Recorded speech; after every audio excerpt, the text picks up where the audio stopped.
Yeah, hi everyone. I hope the quiz has woken you up fully. Otherwise, it's a job left to the moderator and the speaker post lunch. So it's nice. Uh, okay, just blink if you're awake. No? All right.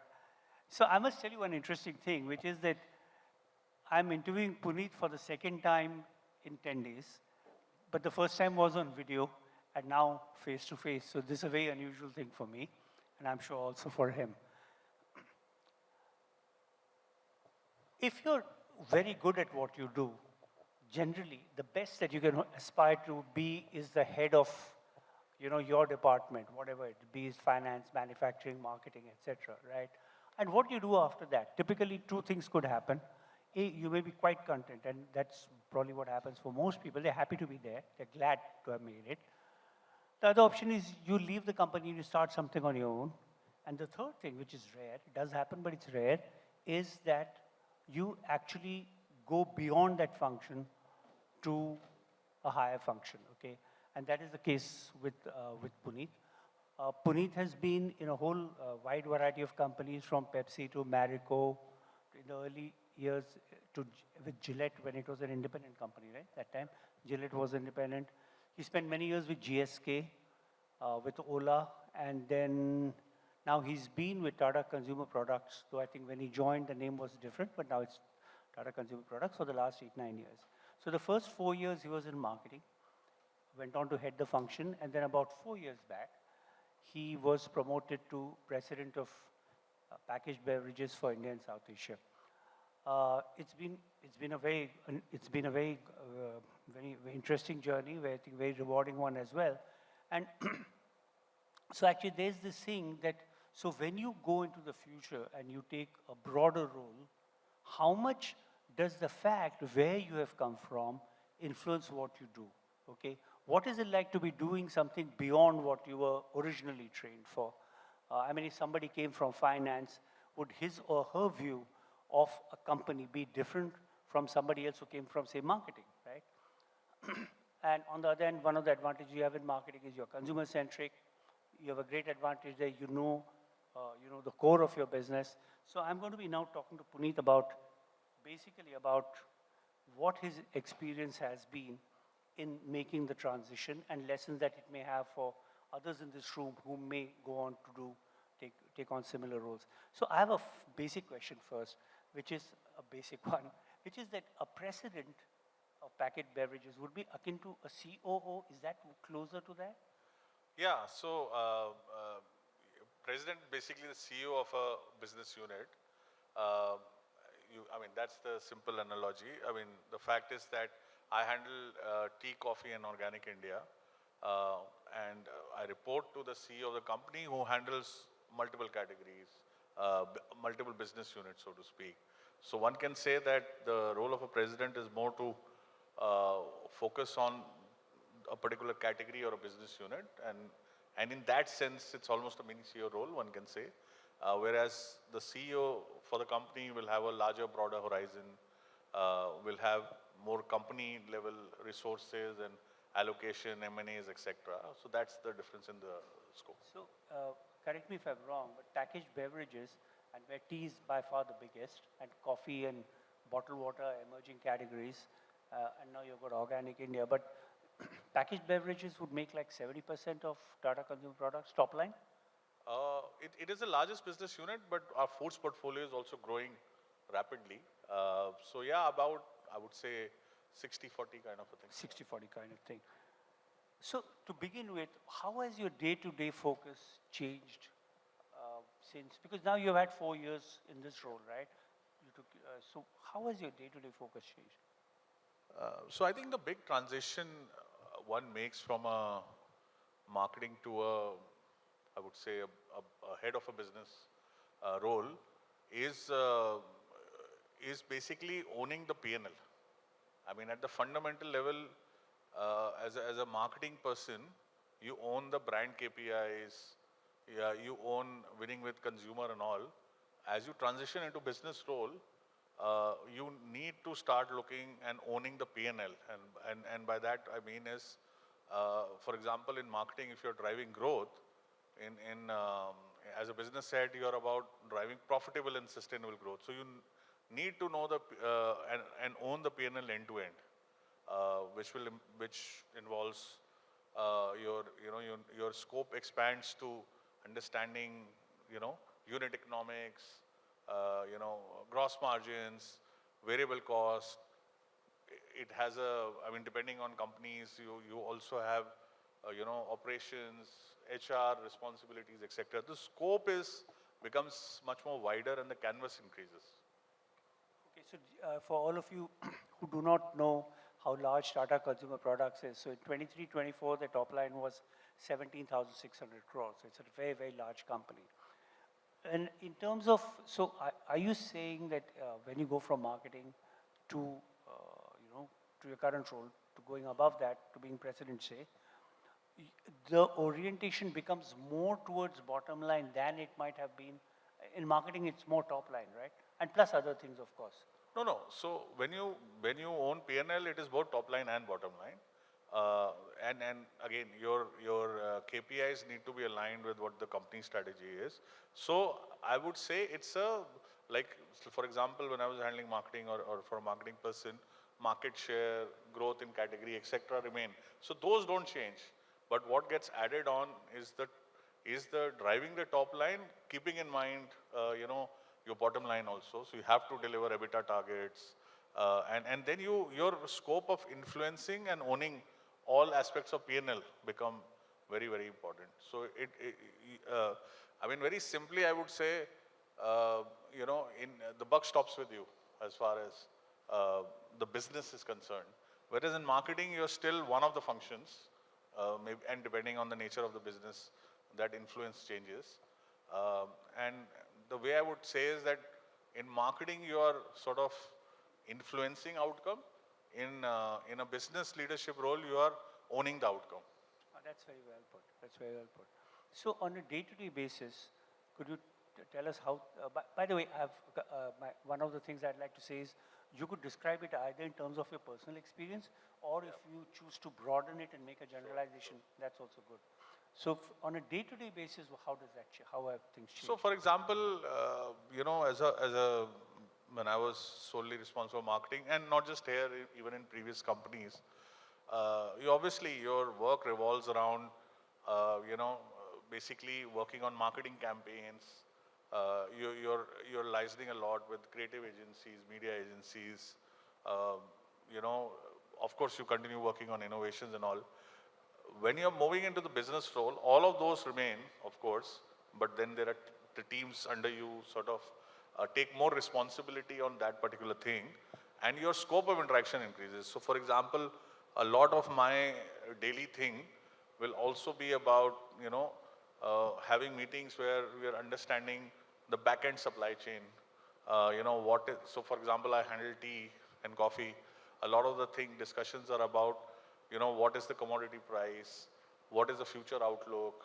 How does that influence a pricing decision? What is the mix of my business?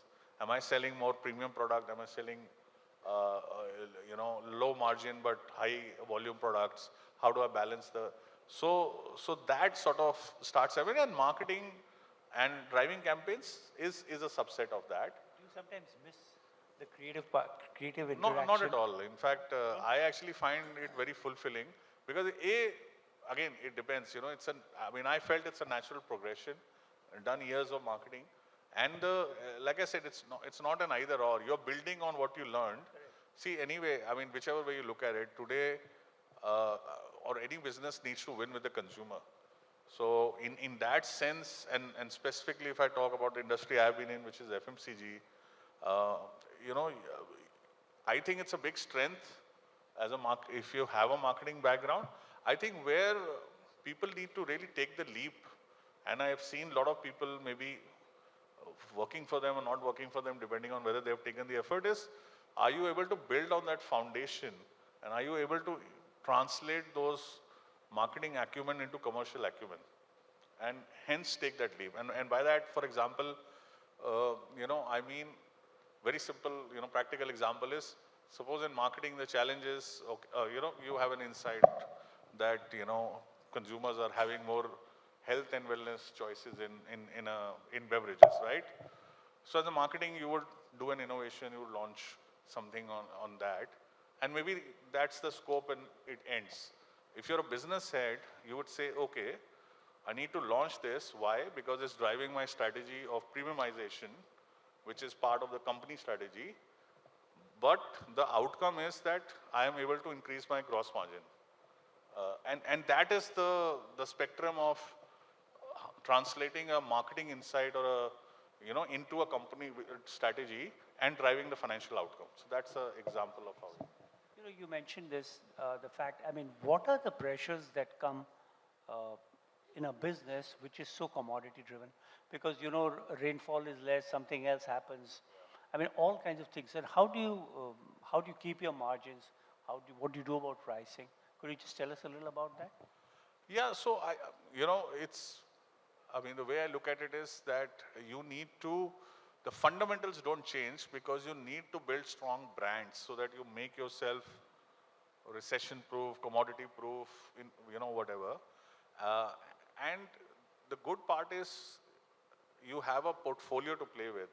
So depending on what the environment is, what the background is, you manage in different ways. So for example, if there is hyperinflation happening, while you have you built a strong enough brand that while you are trying to pass some of the cost, you will never able to pass full on the cost to the consumer. You're passing some of the cost. Is your pricing, is your brand strong enough to absorb that pricing? The consumers will willing to accept that, but at the same time have the business acumen to say, during this time, I will ensure that all the levers of my business are running efficiently, so that I can take away excess of cost, if at all, or any inefficiencies built into the system, um, you know, and uh, and so on. And are you talking to consumers who are willing to give that premium, uh, but you are able to launch a product which lives up to their expectations. So you manage all parts of the portfolio and ensure that you're making yourself free. And I strongly believe in no need to worry about outcomes, which I mean things that you can't influence. You can't influence weather. So what you can influence is how do you build strong brands, and that's what you need to do. During your time, you pushed very hard for hyper localization, right? Because, so just for, in terms of a background, the Tata brand has always had localized uh, products for different regions. Tea tastes, as in many foods and beverages, are very local in nature, but it was never branded as separate for Uttar Pradesh or Delhi or Karnataka, etc. So when Puneet was heading marketing, that's one of the big things they did, which is they pushed for this and actually created different sub-brands, variants, and the packaging and the communication also changed from how many different variations are 12, 16? Now we have reached up to 10 states. 10 states, right? So now when you look back as the business head to an initiative you took as marketing head, how has that impacted the business aspect, this regionalization? I think the onus is always is that while you are, obviously it's very good to talk about personalization, hyper personalization, but when you are then wearing the business hat, you are also adding complexity in the business at the back end, right? Supply chain. You're carrying different packaging, artworks, inventory, because they are distinct products, right? Um, Getting supplied, logistics, all that. So, so while you build on the strategy because you feel we know that it's the right thing and we've seen the results play out in the market, what you are constantly doing is ensuring that you are able to run it efficiently, you're able to manage the back-end complexity, you're able to do the right forecasting, so that overall level, it's not about just winning with consumers, it's about winning with consumers profitably. So that's the balance, or that's the challenge that you always have, that how is your back-end execution supporting your frontline strategy with the consumers? If you were to look back, that if a business head in your position, suppose, I'm not talking necessarily Tata, it could be anywhere, but somebody comes from marketing, right? You're from marketing. Somebody else comes from, say, digital transformation. Somebody comes from finance. would their view of the business would they be significantly different, everything else being equal? Or do they finally get equalized when they look at what the business demands? I mean, obviously, if you spend 20 years of your career in building domain knowledge, it's your area of strength. It's the world that you have grown up with. Obviously, your initial perspective, largely influences what kind of first few years of leadership would be about that. And like I said, I mean, and we have seen that happen.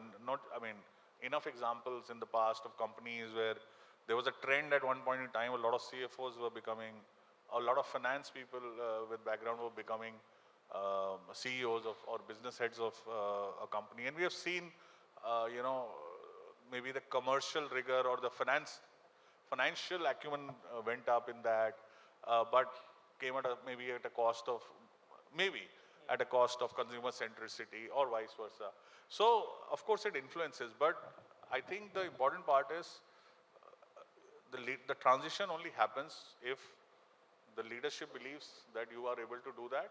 If you are able to demonstrate that aptitude and the ability to zoom out beyond the functional domain knowledge that you have built, and sort of have that, yes, that person is able to drive accountability. Because the common things that we always have when we are having discussions with finances, it's not just about bottom line, it's about market share and bottom line, while ensuring that your top line expectations are met, because all three will influence how your shareholders are going to reward you.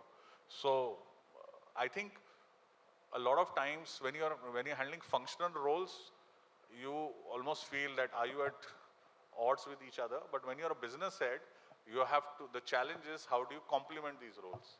So it's not just it's not in marketing. Marketing guys can't just say, oh, I've just run the campaign and that's it. And the sales didn't sell or sales didn't distribute, or vice versa. The sales said, I have distributed, but there's no offtake happening. As a business head, you need to work with all the teams and ensure the KPIs are shared, and say that both, the teams have to influence the end outcome, and which is at the end the offtakes and winning with consumers. So yes, maybe in the initial few years that happens, but in order for you to sustainably thrive or do well in your role, you need to very quickly learn to have a organization-wide view. Is there a greater demand when it comes to conflict resolution between people with different interests within the company, from different? Is there greater demand on your skill, let's say, in terms of being able to manage conflict resolution? Oh yes, absolutely. In fact, I felt one of the biggest learnings is that you need to be comfortable. One is to handle ambiguity, because there is no one above you in the sense, the buck stops with you. You are responsible. When you're handling functions and all, you do your bit and you're like, oh, somebody will take a call. Here you have to take the call. So one needs to be very, very comfortable with ambiguity. And the second is taking tough calls. So for example, how do you manage the quarter profitability while ensuring you are also building a brand, or you're also on air? So, and many such examples. How do you launch an innovation, and enter a new category, but also spend enough on it that the ROI is justified. So one has to get very used to taking these kind of calls, and the more decisive and the more strong, tough calls not tough calls, but these kind of calls that you take, the more you gear up as you move ahead. Is there also much greater demand in HR terms?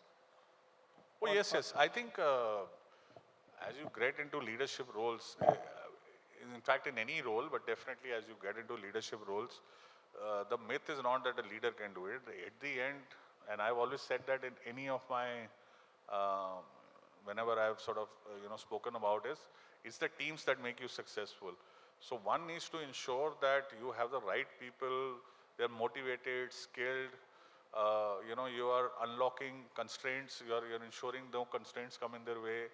So your HR bit of it, or your people management, has to be absolutely on point for you to succeed, especially at these kind of roles. Okay, we have a few minutes to go, so I do have one or two more questions of Puneet. Would any of you want to ask him? Is there anything you would like to know about his situation and what happens in a business role situation as opposed to marketing? Could I have a show of hands if anybody's interested? Otherwise, I'll carry on with my questions. Just anyone? Is there? Oh yeah. Sorry. Could you get a mic here, please? I couldn't spot a mic. यहाँ पे. Excuse me, here. Can you raise your hand, please? Yeah. Could you identify yourself, your company, and keep the question short, please? Yeah, hi. I'm Venkateshwaran. I'm coming from Chennai, and I'm having a brand management agency called Salt Cookies. The question is like a general question, because Tata has multiple brands. Even if some brands doesn't perform well at particular time, it will sometimes impact other brands too. For example, recently some incident happens in Ahmedabad. So how wise it will pressure you as a marketing head to reposition a brand like that, the question. Sorry, I didn't understand the question. Sorry. The last line, there is some audio. Yeah, okay. Tata has a many brands, right? Even if some brands didn't perform well, for example, the last incident happened in Ahmedabad for airline. So it will implement or impact on other brands, other verticals too. So how it will impact the other, what I can say? I would like to comment on that. Okay. Especially what has happened recently. Okay. Any other questions, anyone? Okay, let me ask you. Yeah.